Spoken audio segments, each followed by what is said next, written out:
You are listening to the Cycling Podcast at the Giro d'Italia, supported by Science in Sport. Today we are in Apeldoorn.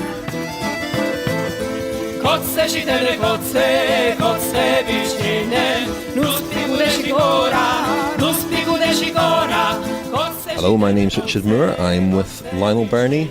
Hello, Richard. And Daniel Friebe. Hello. And we are at the Giro d'Italia, day one, and we're going to be here the whole race, operating a squad rotation system. The three of us are all here for the opening weekend. Then Lionel and I will be covering the first week, Daniel and Lionel the second week, and myself and Daniel the third week. Is that right? I think I've got that right.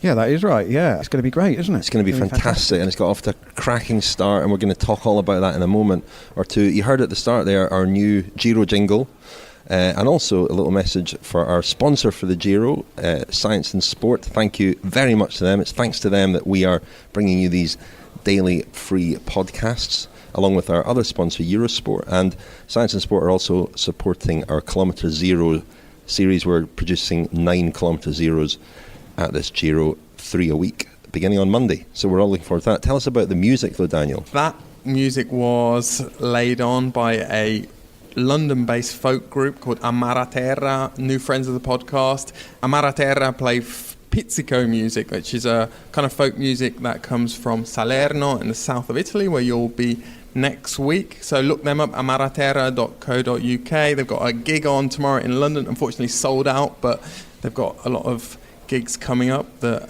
they would love to see you at. I should have mentioned as well, in connection with our new sponsor, Science and Sport, they are offering 20% off to podcast listeners during the Giro, and there's a special code that you'll need to get your 20% off. I'll give that later in the episode. We didn't do a regular episode this week, so we're going to do what we usually do, which is Lionel's news roundup. Briefly, we'll cover that, and then we'll get back to talking about the Giro. So Lionel, can you give us the news roundup, please? I can indeed, yeah. The world of cycling was dominated really by a couple of incidents, certainly from a British cycling perspective. Shane Sutton resigned after the brouhaha and fallout of allegations that he'd made inappropriate comments to Jessica Varnish and to Paralympian riders. An independent review into the culture at British cycling has been commissioned. Then there was the news that Simon Yates had tested positive for an asthma drug called terbutaline. His Orica Greenedge team claim that it's simply a case of the team doctor forgetting to apply for a therapeutic use exemption. We'll follow that story as it develops. In the racing, the Tour of Romandy, which was a cracking race, I think, Nairo Quintana won that as he continues his build-up to the Tour. The stage wins from Marcel Kittel.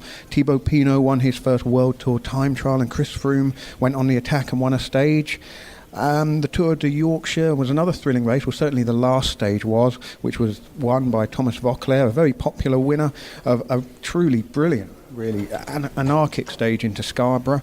The Dutch also did very well there. Dylan Groenewegen and Danny van Poppel won the other 2 stages of the men's race, and Kirsten Wild won the women's race, which is the richest event on the women's calendar. The middle day was somewhat dominated by the failure of an aeroplane which was supposed to relay TV pictures, so we didn't see an awful lot of the action on Saturday. But it's all about the Giro d'Italia now and for the next 3 weeks, so let's get back to that. It is, although you mentioned the women's Tour de Yorkshire, and we should also say that we made a little announcement the other day that we're launching a women's podcast, the cycling podcast Femina, and that will launch in June, and we're really excited about that. We've got Orla Shinoui involved in that, and we'll have others involved in that too, and more details will be forthcoming.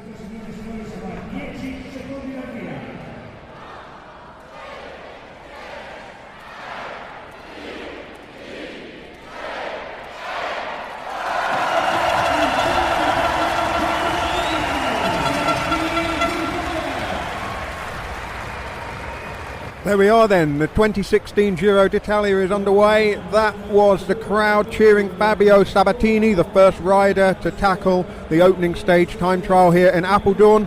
The Ethics Quick-Step rider has just rolled down the pink ramp in the centre of the velodrome here, which hosted the 2011 Track World Championships, and he's raced off out of the velodrome. They've dropped a section of the track away so that he can follow the course out into the streets of Apeldoorn. A fantastic atmosphere in here. The lights are dimmed.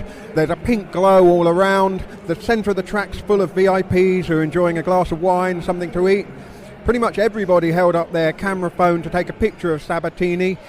The stands are full, And here we go, the second rider, Mirko Maestri of Bardiani. And the riders will carry on rolling out like that at 1 minute intervals throughout the rest of the afternoon. So we heard there some sounds from today, the opening day in Apeldoorn. What an incredible crowd. It's a Friday, and I was curious as to where all these people, where they should actually be on a Friday. And one of our colleagues told me that yesterday, the 5th of May, was Liberation Day in Holland, which has been a national holiday since 1990. And because it fell on a Thursday this year, a lot of people took the Friday off as well, and it made a long weekend of it. So that might partially explain the huge crowds. But we were just speaking there to one of the Giro organisation officials who reckoned the crowds here were twice the size that they were in Belfast a couple of years ago, and they were pretty big there. So a phenomenal show. The presentation on the Thursday evening similarly, but the first stage today, the crowds were absolutely phenomenal, weren't they? They always are when the Grand Tours come to the Netherlands, it seems. Utrecht, the Tour de France start last year, was a real huge occasion. Very similar day today, perhaps not quite as warm, but really very warm for early May today, wasn't it? It did feel like the true start of the Grand Tour season. We misjudged our sun cream a little bit, didn't we, Lionel? It was pretty hot out there by the team buses, and it was a phenomenal win for Tom Dumoulin. And we've been talking quite a lot about Giant-Alpecin this year. Our paths have crossed on several occasions, and that was their first win of the season. And you did feel that things were starting to turn around for them the last couple of weeks. John Degenkolb was back, Warren Barguil is riding well, and Dumoulin's been coming into form. He's second in 3 time trials up till today, and he won today by 100th of a second. Yeah, and initially I didn't think it'd been a particularly good performance in the sense that, really the measuring stick was Primož Roglic, the Slovenian rider for Lotto Jumbo, the other big Dutch team here. He'd set the fastest time, and he's not noted as one of the best time trialists in the world. He's certainly decent against the clock, but that was a big surprise. And when I saw Dumoulin come in on, just a fraction of a second ahead of him, that seemed to suggest that Dumoulin hadn't gone all that well. But then we saw Cancellara come in well down, Michael Hepburn come in well down, and Dumoulin himself said that in terms of watts, in terms of power output, it hadn't been his best time trial, but it was good enough, wasn't it? Same average speed as Rob Hatch in the Trainer Road Challenge, so there was nothing exceptional about that at all. You're looking puzzled, Lionel, but that is apparently true. Apparently? It is 53.212 kilometres an hour. No, sorry, that's not true. Someone made that up. Well, the person who we've charged with running our Twitter account just made that up then. I didn't check the facts. A lesson there for me. Often sort of sarcasm and irony doesn't come across terribly well on Twitter, does it? That's very true. But Dumoulin, I was in just by the start area when Cancellara appeared. Cancellara apparently had stomach flu or stomach virus the previous day and spent the day in bed. A colleague of ours went to interview him a couple of days ago and said that he was quite under the weather then. He struggled through an interview but appeared from bed and went back to bed. So there were some doubts about whether he really was ill, but I think he was ill. He looked very nervous by the start house. He was very serious, very focused. He kept taking a swig of water and spitting out again, and we were indoors, which didn't seem very polite. But he was pacing up and down on his bike, if you can picture that. And he did, to me, looked quite apprehensive, and he was well below par, I think, wasn't he, there? Yeah, I think he was. But Dumoulin, coming back to him, I think last year's prologue, or it wasn't a prologue, was it, Richard? It was a time trial that kicked off the Tour de France in Utrecht. Was perfect practice. It was a perfect dress rehearsal. It didn't feel like that to him at the time. He was very disappointed not to have won, but I think he was fourth then behind Rowan Dennis, and he experienced all of the pressure there, all of the expectation of the home crowd, and then he came here, similar distance or slightly shorter, 9.8 kilometres, and he really thrived under that pressure, didn't he? The course did suit him. It was very flat. It was a little bit windy out there, wasn't it? Some big gears I saw being used. Bob Jungels, I think the 5811 was his biggest gear. Pretty huge line of that. You can turn that. Man for the big gear. Get that over once or twice. Big ring, Birnie. Yeah. The line of the chill turn.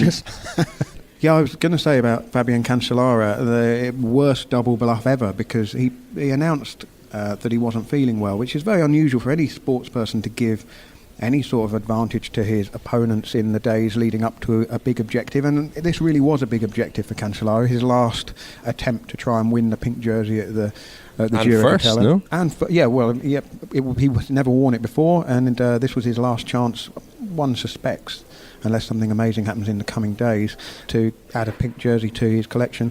The other rider that really sort of jumped out to me from the top 10 or so was Andre Amador, who was very highly placed overall last year.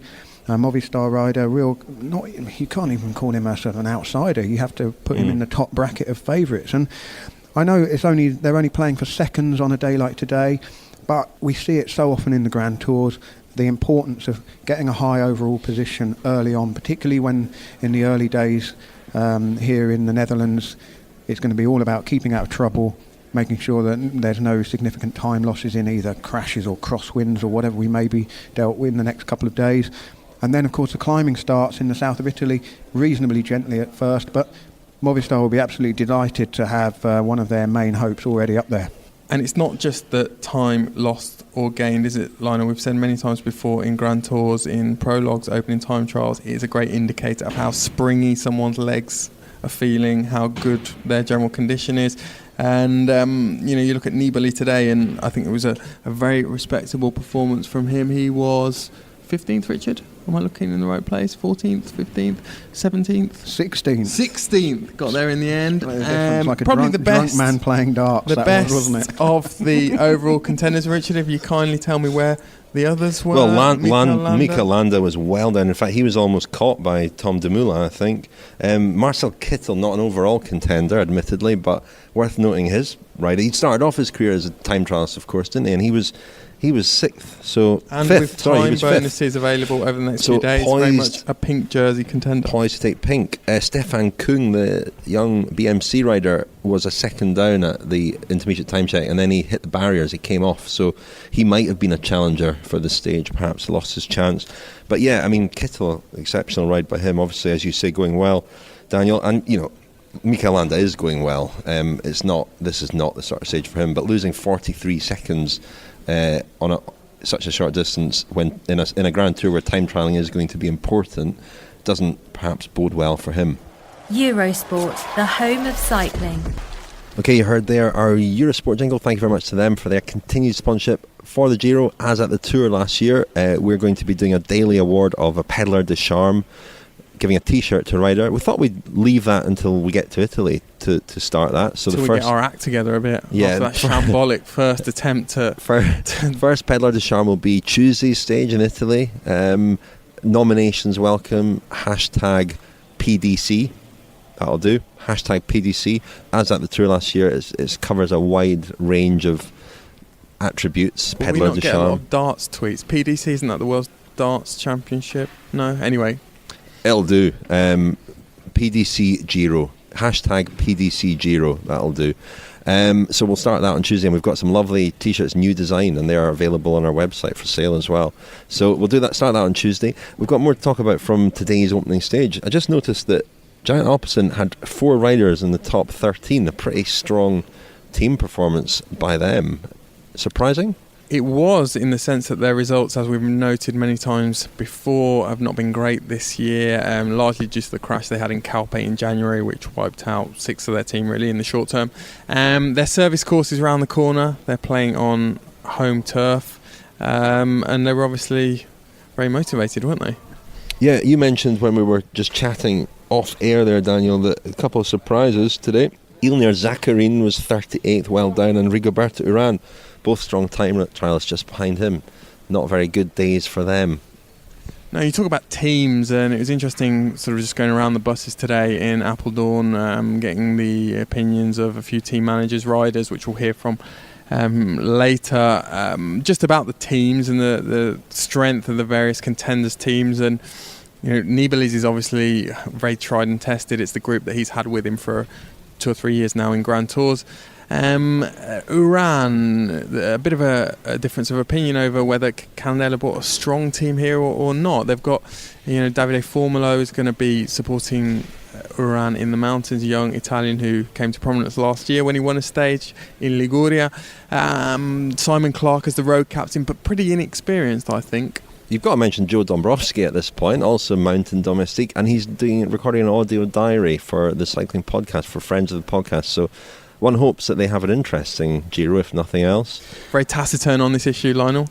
Well, it's very, very don't early like speculation, days, isn't it? do I don't want to wheel out my cliche again, but it's always, it's too early to say, isn't it? Until we see a bit of a shakedown on the climbs. That's what's so great about the Giro, though. When you look at the Garibaldi, the road book, and look at the stage profiles and certainly the distance of some of those stages in the first week, there's some big 220 kilometre stages. There's a lot of hilly stages. There's a few cheeky little uphill finishes before we even get to the monster final week, which you two will be covering. I'll be watching from the comfort of my armchair. I'm looking forward to seeing the final shakedown. Reclining in that. Everything. Eating grapes. Exactly. In your toga. Yeah, a very accurate picture you paint there, Daniel, of my home life. Until we see a little bit of testing of legs on those early hilly stages, it's really hard to speculate about who is going to be right. We're going to hear a lot of speculation, aren't we, later from a lot of pundits that we spoke to. We are going to. We also spoke to Giant-Alpecin as it happened. We spoke to a couple of people involved with the team. You spoke to Marc, the sports director, a few weeks ago, didn't you, Daniel? I did. Just before we hear from Marc, who's a coach at Giant-Alpecin, just on Dumoulin. Coach or sports director? Coach. They call them coaches there. A bit like the Sky Carers and what do they call them? Well, no, Sky have coaches and DSs, and I thought Giant-Alpecin were the same. Behaviours. No, they're all coaches at Giant-Alpecin. Very particular about that, in fact. I think I'm right in saying. Tom Dumoulin, he's a different kind of character as far as Dutch cycling is concerned. Different background, from quite a middle-class background. His father is the head of fertility at the University of Maastricht's hospital. Quite a renowned researcher on IVF treatments, etc. And his parents had absolutely no interest in cycling, were quite against him cycling, I think, when he was growing up. He signed initially he was going to turn pro with Cervelo test team, but that team, of course, dissolved at the end of 2010, wasn't it? Went to Rabobank for a year, didn't like it at their Continental Division team, and has found a home that he seems very comfortable with. Giant-Alpecin could become even more important next year because more and more rumours over the last few days that John Degenkolb is very keen on, or could be very keen on, a move to Trek. Anyway, so we were going to talk from... Well, we hear from Marc Reef, who you spoke to a little bit ago about Tom Dumoulin and exactly where he's at and what his aims are this year. We'll hear from him, and then we'll come back, and we've got some Ivan Spekenbrink from today as well. But let's hear from Marc Reef. No, I think in general he can still improve as a climber. Of course, the more you're doing it in races, the more you're doing it in training, I think still the better you can be. If you look to how he is, then of course the steep climbs in the Vuelta were good, but they were short. In the Giro they will be a little bit longer, and that's again a difference. And that's also why we think we need to do it step by step. We cannot expect immediately that he's going to do a top GC yet in this year in the Giro, but we will go, of course, for the best possible results in those stages, and then we will see what the outcome is on the end. Of course, we knew that he had huge possibilities as a rider. He showed already immediately from the moment that he came from the Neo category, that he can compete on time trials with the best, and he's still making steps in it every year. The first years he had still problems with climbs. He could do it on a final climb when the stage was flat, and just one climb in the end. Then he could do high power, but when it was when there were more climbs during the day, then he got less and less, and then the last climb he was not able to do something. And with the years now that he had as a professional, he's also improving in that way. I think that's giving himself already a lot of pressure, because he wants to show what he's capable of. To grow as a leader, I think we are working on that now. He never got in the position that he was a leader. He wasn't seeing himself as a leader, and now he's more and more. Also because he will be the leader, one of the leaders for the team. He grow really into that position now. They should also accept that he is one of the leaders of the team, and with that, you have some other influences coming to him, and he now have to make sure that it is clear for everybody what he wants and also what he is expecting from other riders. And as soon as he can give that to the group, I think that is already. Then he made already a huge step, and we are working on it now with him. We did it before Paris-Nice.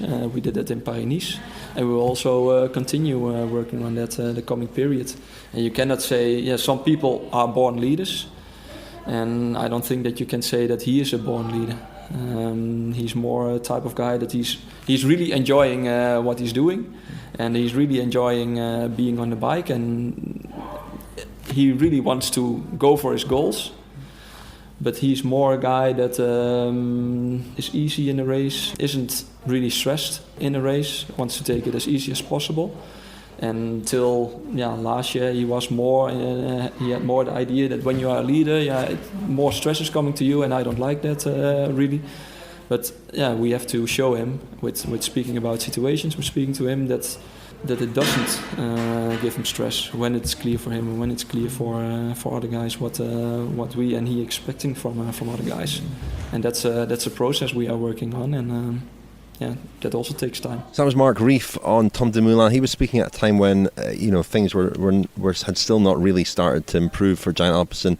Today at the buses, I spoke to Iwan Spekenbrink, the general manager of the team, about Dumoulin. We were speaking just before Dumoulin rode. In fact, while we were speaking, Tobias Ludvigsson took the leaderboard. He went into the hot seat as the fastest rider, and he ended up finishing fourth, a very good fourth, another young rider.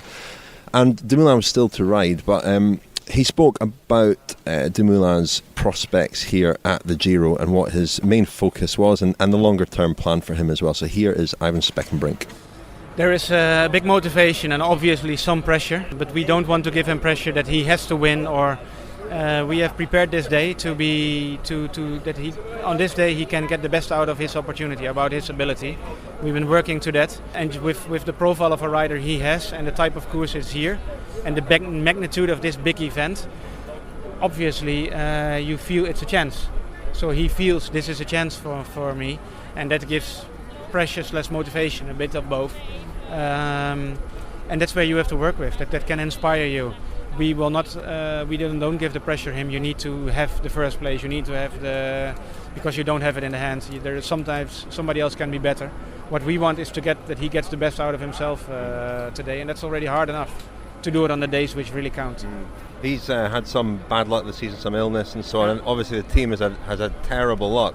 John Degenkolb's back now. Dumoulin seems to be coming into form. Do you feel that things are starting to turn in your favour now? Yes, what we said then, what happened in January, that was bigger than cycling. At that moment we were really afraid that we would lose people. And the next phase was we would really be afraid that they wouldn't come back on the bike. And ultimately, now they are back on the bike. But what we said then, guys, what happened is happened. We have to accept it. It means that we have a big setback with the team. With the guys who should have scored in the races in the beginning of the year, they are just not there. It was not only John, it was Ramon Sinkeldam, it was Warren Barguil.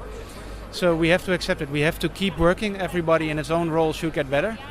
And then we should be realistic. You cannot ask a guy who has a very important role in teamwork, but who is not a finisher in Roubaix. You cannot expect him to do that. So we had to sit out our time, be calm, keep working.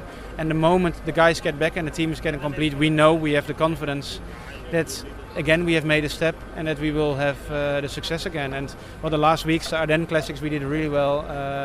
Romandie, we did already well. So we are back again, and that's good. We didn't forget what happened, but we left it behind. In the end, we came out of it good. So we can only be thankful for that. And now we are inspired again to show who we are. And Tom obviously had his incredible performance at the Vuelta last year. A lot of people saw that as confirmation he could become a Grand Tour contender. He said that that's not his aim here. Nevertheless, are you keen and interested to see how he performs here, or are you very realistic that he is coming here with a very different focus to the one he had at the Vuelta? Yeah, here you should look long-term, short-term goals. We have a long-term project with Tom, and again we want to take the best out of him. He will be in 3 years' time at the top of his game, and then he can potentially be a Grand Tour contender. But for that you need to grow your body as a cyclist, you need to grow experience, you need to grow mentally, so you need to make all the steps, you cannot ignore it. and then we believe he can do it. So to get there step by step, what we should do is not give him too much pressure that all of a sudden he should now already be the big favorite, because he isn't. So the first step is to really, this year are nice targets in the time trials. In the Giro d'Italia, two beautiful time trials. In Rio is a great time trial, which are nice goals. That's a goal for him, but most important is those goals are again in function for year 2 and year 3, when he can transform and grow into a Grand Tour contender. So great goal now, we really go for it, and that's in his development and next step in function of the years to come. You are listening to the Cycling Podcast at the Giro d'Italia, supported by Science in Sport. Science in Sport, fueled by science. Okay, you heard there again a little jingle for our sponsor for the Giro, Science in Sport, the best sports nutrition company in the world, without a question. And they are offering 20% off all their products to listeners of the podcast. If you go to their website, www.scienceinsport.com, and enter the code SIS20, that's SIS20, you will get 20% off. Go for it. Now, we've been joined by somebody who we expect to be a regular fixture on the Giro. He's already in the pink jersey. No Ciro, no Ciro, no Giro. Hello listeners, so happy about this my comeback. Well, Ciro, only this week we've released our Friends special, which is your live performance in London a couple of months ago now, and it seems to have gone down very well. Dear Richard, I must confess that that night in London is still in my mind and has changed in a certain way my life.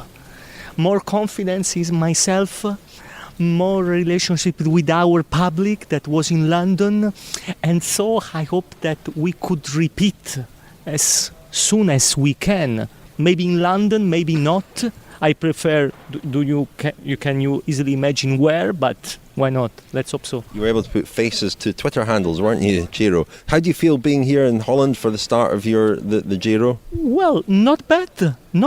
I think worst, because I was not happy at the very beginning when I knew for the first time that Giro had started in Holland, because, we are not near to my element, we are not near the sea, near the beaches, unfortunately, but it has been a good start. I mean, a lot of public in the streets, and certainly a kind of fairy tale for the end of this first time trial with the pink jersey for the local hero Dumoulin. So good. Does it feel like the Giro when it's not in Italy? Well, my opinion is maybe not, because to walk also in the street and don't listen to our language, it's a little bit strange. But I mean, you can easily see that it's a kind of strategy of all Grand Tours, not only of the Giro, to organize big start from abroad. But Richard, you know that for me it's not really important, this stuff is not really important. Giro, what about this Japan business? Are we going to be in Japan in 2 years for the start of the Giro? Really? It's a big news, Daniel, and you are giving me a big news, but the organization already knows this or not? Or you are the organizer of this you've got a lot big of friends in the organization. You work very close proximity to RCS Sport Maravigny.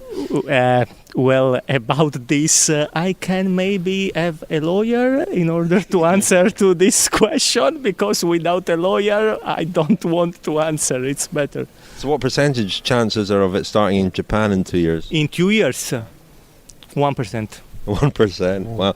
It's interesting that the foreign, overseas Grand Départ. I mean, we were in Belfast a couple of years ago for the Giro. How, I was speaking to somebody involved in events a few days ago, and they were talking about the Giro and how much the Giro costs as compared to the Tour. Now, the Tour de France for Grand Départ is apparently now in the region of 15 to 20 million pounds. For the Giro, it's 3 to 5 million pounds. Interestingly, with the World Championships, a bid mooted by Yorkshire, that the UK government has pledged £18 million to back that. Some controversy over that, because the money will only go to Yorkshire, and that's put noses out of joint elsewhere in the UK, apparently, I believe. But the Giro at 3 to 5 million, when you look at the show that was put on today, the crowds that were out, is that good value compared to the 15 to 20 million for the Tour? I mean, did today here in Apeldoorn feel any less of an occasion than the Tour de France start in Utrecht last year? It certainly didn't. I mean, the size of the crowds, what it looked like on TV, and a mention also for the sort of quite innovative start here in the centre of the velodrome. I was here for the World Track Championships in 2011, and to actually start in the middle of the track and almost have a kind of a rock event type atmosphere in the centre of the velodrome there. All the lights were dimmed and it was pink. A big crowd in there, lots of VIP opportunities to try and make a bit of money back for the organisers as well. It's not just the fact that it's been successful, but every time the Grand Tours come to the Netherlands, the crowds come out in huge numbers, more so really I think than any of the other foreign Grand Departs that I've seen other than Yorkshire. Should we hear, we went round the start this morning speaking to a few people about their tips for overall winners of the Giro. Should we hear our Vox Pops, Daniel? You're in charge, Richard, so if you say we should, then I think we should.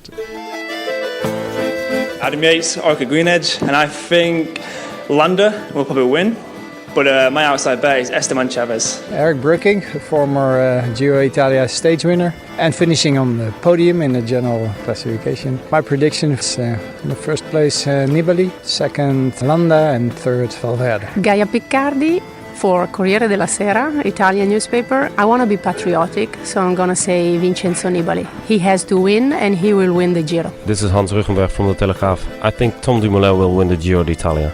I'm Iwan Spekenbrink, team Giant-Alpecin, and for the overall victory, the GC, I expect the big favorites are Nibali, Landa and Valverde. Probably amongst those three, they will fight it out for pink.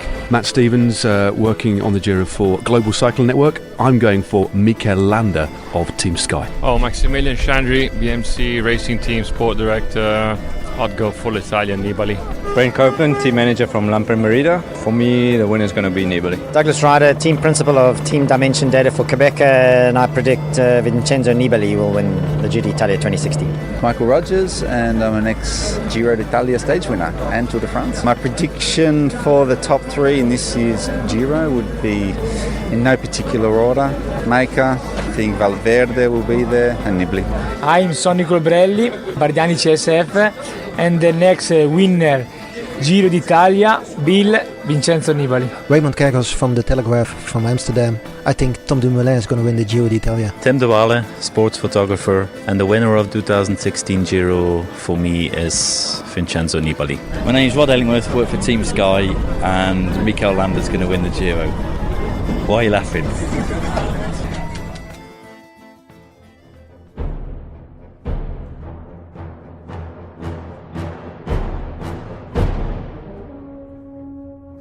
O vincevo il Giro, o avrei deluso tutta l'Italia. I either won the Giro, or I would have disappointed the whole of Italy. What on earth was that, Daniel? That was the Shark's Tale, new feature. A new feature for the Giro, how daily exciting. Feature, every day we're going to read a line, or I'm going to read a line of Vincenzo Nibali's autobiography, Di Furore e Lealtà, which is very difficult to translate. Well, it's not Italian for the Shark's Tale, is it? No, of ardour, fever. How would you pronounce that? And loyalty. Okay. Basically means he's a very passionate man and he's a very loyal man. So we're going to hear Nibali's story over the course of the Giro, a line a day. It must be a very short book. We're going to hear nuggets that are in some ways that some days will be allegorical, some days will be cryptic, some days will be very graphic. And we hope to tell the story of Nibali's Giro through lines of his autobiography. You get the essence of the man, a flavour of the man. They seem to have photoshopped a tear onto the cheek of Vincenzo Nibali. It's a very passionate tome. It's a very passionate yarn. It's almost similar to the cover of David Miller's book in a way, isn't it? Although it looks like they've maybe not employed such an expensive photographer for that. No. Looks like it was done on an iPhone or something. Anyway, so that's good. That's tantalising, Daniel. That was a really tantalising opening to this new feature, and I look forward to a bit more of that. As you said, we heard there from all the pundits or direct sportifs riders that we spoke to today at the start, and everyone's tipping Nibali, and as he said in his autobiography, he either wins the Giro or the whole of Italy will be disappointed. A couple of Dutchmen tipped Tom Dumoulin. That's a definition of double Dutch there, I think. But that was just in the immediate aftermath of his victory, so I think they were high on the excitement of that. But Nibali is a big favourite, isn't he? Yeah, and I must admit I was very surprised by how strong the consensus was that Nibali was going to win, because we know, and I think Ciro is just behind us and he's on the phone here he is in fact.